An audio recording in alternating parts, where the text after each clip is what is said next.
हन्ताणं णमो सिद्धाणं णमो आयिरीयाणं णमो वज्झायाणं णमो लोये सौसाऊणम्। बोलो 24 तीर्थंकर भगवान की, महावीर भगवान की, पंच परमेष्टि भगवान की, जिनवाणी माता की, गौतम गणधर देव की, आचार्य श्री कुंद कुंद स्वामी की, आचार्य श्री शांति सागर जी मामनी राज की, आचार्य गुरुदेव श्री धर्म भूषण जी मामनी राज की, आचार्य श्री सम्यक भूषण जी मामनी राज की।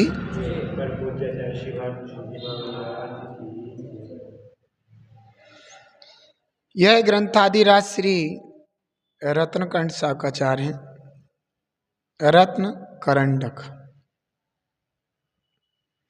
रत्नों का थैला। कौन से रत्नों का? सम्यक दर्शन, सम्यक ज्ञान, सम्यक चारित्र रूपी रत्नों का थैला। किसके लिए भेंट किया है? श्रावकों के लिए, उनके आचरण को ठीक करने के लिए। ये चरणन योग का ग्रंथ है ना, तो इसमें श्रावकों का आचरण बताया गया है।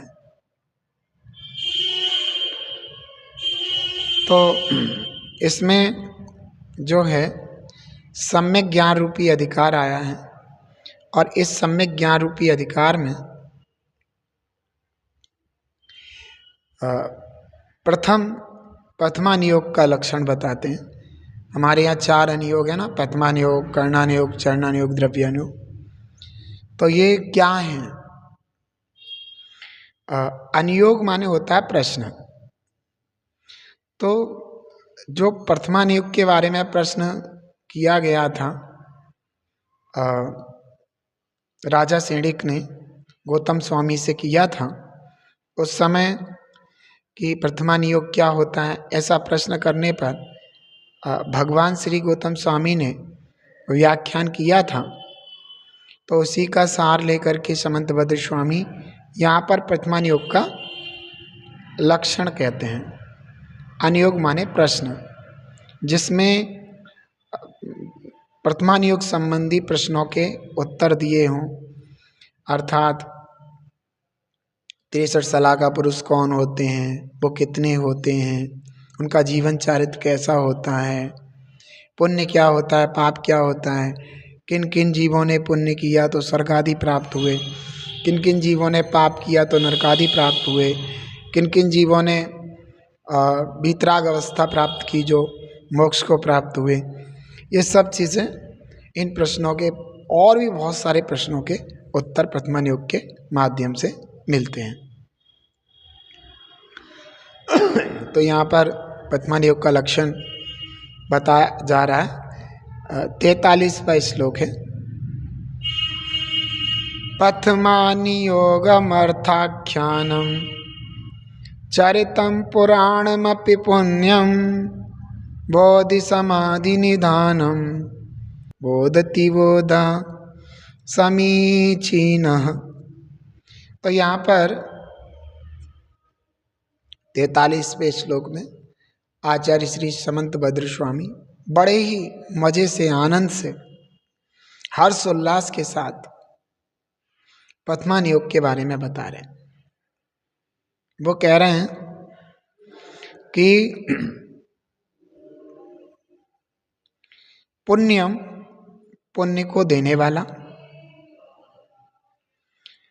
पुराणम चरितम अर्थ आख्यानम, प्राचीन पुरुषों के, यानी कि प्राचीन महापुरुषों के चारित्र के अर्थ को व्याख्यान करने वाला, जो उनके चारित्र का अर्थ माने भाव, जो उनकी जीवन शैली रही, जो उनका जीवन रहा, उस चारित्र के अर्थ का व्याख्यान करने वाला।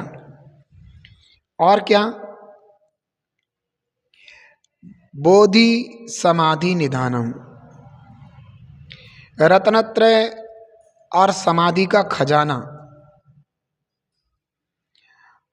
ऐसा समीचीन बोध, ऐसा सम्यक ज्ञान प्रथमान योगम बोधति, प्रथमान योग जानना चाहिए। यहाँ प्रथमान योग की परिभाषा बताते हुए बड़े अच्छे से कि जो पुण्य को उत्पन्न करने वाले प्राचीन पुरुषों के चारित्र के अर्थ को व्याख्यान करने वाला हो। प्राचीन पुरुष 63 सलाका पुरुष हुए हैं।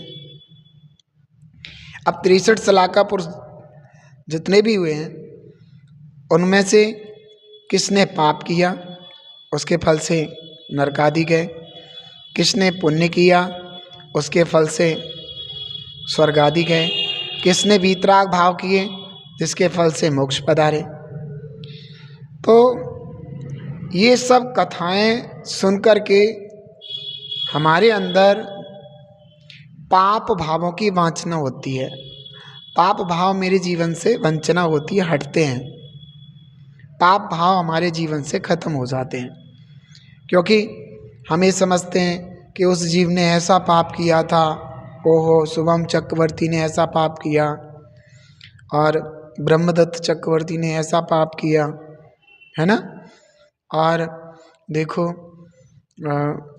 फलाने नारायण ने ऐसा पाप किया, प्रतिनारायण ने ऐसा पाप किया था, उसके फलस्वरूप उन्हें नरक गति मिली।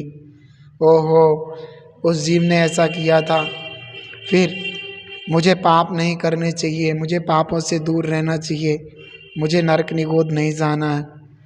तो ऐसा भाव आता है तो पुण्य का अर्जन होता है उस जीव को।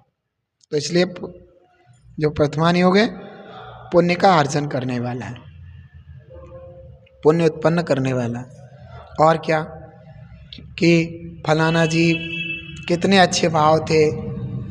देखो वो एक जीव था, एक राजा था, है ना, वो कितना अच्छा था, उसने एक मुनिराज को आहार दान दिया, है ना। लेकिन वो मुनिराज नहीं था, मुनिराज नहीं थे, वो एक देव परीक्षा लेने आया था उनकी। उन्होंने भक्ति से आहार दिया, वमन कर दिया, तब भी ग्लानि उत्पन्न नहीं हुई।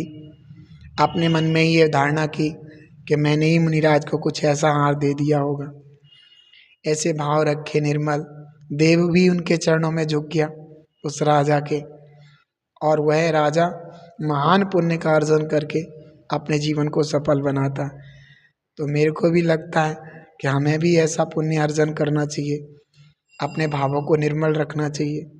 चंदन वाला को, है ना, उनकी जो धर्म माँ थी उनके प्रति भी विपरीत भाव रखा, चंदन वाला के प्रति। उसके केशों का मुंडन कर दिया, हथकड़ियाँ पूरे शरीर में पहना दी, मतलब भूखी प्यासी रखी उसको, तब भी चंदन वाला के मन में उसके प्रति बुरे भाव नहीं आए। यही विचार करती रही कि हमने पूर्व में कोई ना कोई ऐसा परिणाम, ऐसा कर्म बांधा है जिसके वजह से हमारे जीवन में ऐसा हुआ है। उसके फलस्वरूप चंदन वाला भगवान महावीर के समुचरण में मुख्य आरिका, गणनी आरिका का पद प्राप्त करती है और अपने जीवन में उत्कृष्ट चारित्र पालन करके स्वर्ग आदि का भोग करती है, स्वर्ग आदि में उत्पन्न होती है। ये पुण्य के साधन है। तो हमें भी लगता है कि हमें भी ऐसे भाव रखना चाहिए। ऐसे भाव रखने से अच्छा लगता है, दूसरे को भी अच्छा लगता है, अपन को भी अच्छा लगता है। फिर कहीं पुराणों में ये भी कथन आता है कि देखो वो मुनिराज, सुकौशल मुनिराज, शेरनी उनको खाने के लिए आ गई, शेरनी ने उनके पूरे शरीर को फाड़ दिया, फिर भी वे सुकौशल मुनिराज ओहो अपनी आत्मा से विचलित नहीं हुए, अपने स्वभाव से विचलित नहीं हुए, अपने आत्म स्वरूप में लगे रहे। उसके प्रसाद से उनको 4 घातीय कर्मों का नाश हो करके केवल ज्ञान की प्राप्ति हो करके और 4 अघातीय कर्मों का भी नाश हो करके सिद्ध अवस्था प्राप्त हुई। ओहो हम भी ऐसी सिद्ध अवस्था प्राप्त करें। ऐसे भाव प्रथमान योग पढ़ने से जागृत हो जाते हैं। तो वर्तमान योग जो है पुण्य को देने वाले प्राचीन पुरुषों के चारित्र का जो भाव है उसका व्याख्यान करने वाला है ना। बोधि समाधि निधानम और बोधि असमाधि का खजाना है। रत्नत्रय और रत्नत्रय का फल समाधि, तो रत्नत्रय का और समाधि का खजाना है। अर्थात इस वर्तमान योग के अंदर रत्नत्रय लेने वाले, रत्नत्रय धारण करने वाले जीवों का, बहुत जीवों का कथन है। और ऐसे ही समाधि को स्वस्थ निर्विकल्प आत्मस्थ समाधि का कथन करने वाला है। इसलिए इतने सारे जीवों की समाधि हुई इसमें, सो ये बताने वाला, इसलिए खजाना है ये। तो ये इस तरीके से यहाँ पर वर्तमान योग का व्याख्यान किया है समंतभद्र स्वामी ने, और हम इस व्याख्यान को सुनकर अपने जीवन को पवित्र और उत्कृष्ट बनाएंगे, इसी भावना के साथ। ओम नमः।